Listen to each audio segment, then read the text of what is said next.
आजच्या दिवसाची म्हणजे सकाळ खूप आरामात होती, कारण दुपारचं जेवण मला बनवायचं नव्हतं म्हणून निवांत उठली होती. पहिलं गरम पाणी प्यायली आणि बसली 10 मिनिटं. गॅलरीमध्ये ना थोडं थंड वातावरण असलं ना, की बाहेर पडायची इच्छा होत नाही. पण गॅलरीमध्ये निवांत गरम पाणी प्यायची ना खरंच वेगळीच मजा असते.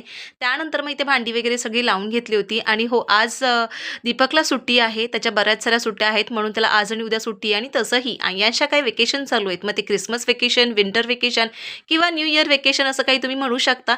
त्याच्यामुळे मला दीपकने बजावून सांगितलं होतं, की मला सुट्टी आहे, तर मी पूर्ण दिवस आईकडे असणार आहे. त्याच्यामुळे फक्त नाश्ता बनव आणि तुझं तू आवरून ऑफिसला निघून जा. तर इथे थोडीफार झाडं वगैरे बघितली. माझ्यासाठी मी 4 बदाम ना रात्रीच भिजवून ठेवली होती. ती आता खाऊन घेते आहे आणि आज सगळ्यांसाठी ना नाश्त्यासाठी उत्तप्पे आणि माझ्या टिफिनसाठी सुद्धा उत्तप्पे होते. फक्त दोघांचा टिफिन करायचा नव्हता म्हणून मी पटकन स्वतःचं सगळं आवरून घेतलं होतं. देवपूजा करून घेतली होती. तोपर्यंत आय्यांश उठला होता आणि त्याचा हट्टपणा कशासाठी चालला माहिती आहे बरं का? डॅडीला सुट्टी आहे. तू का सुट्टी घेत नाही? कारण काय असतं दीपक हॉटेल इंडस्ट्रीमध्ये असल्यामुळे ना त्याला फ्रायडे, सॅटर्डे, संडे अजिबात मिळत नाही. त्याच्यामुळे आम्हाला आयंशला बाहेर फिरायला घेऊन जाणं दोघांसोबत ना खूप कठीण होऊन जातं. तर मी त्याला तेच समजत होती, की काल मम्मा घरी होती ना, तर आज डॅडी घरी आहे. त्याच्यामुळे मम्मा लवकर येईल. त्याच्यामुळे तो थोडासा खुश झाला.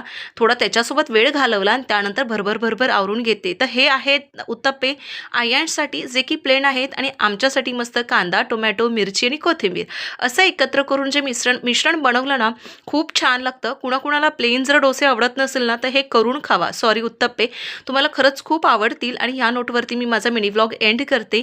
यूट्यूबवरून बघत असाल तर सबस्क्राईब करा आणि इन्स्टावर असाल तर नक्की फॉलो करा. चलो बाय.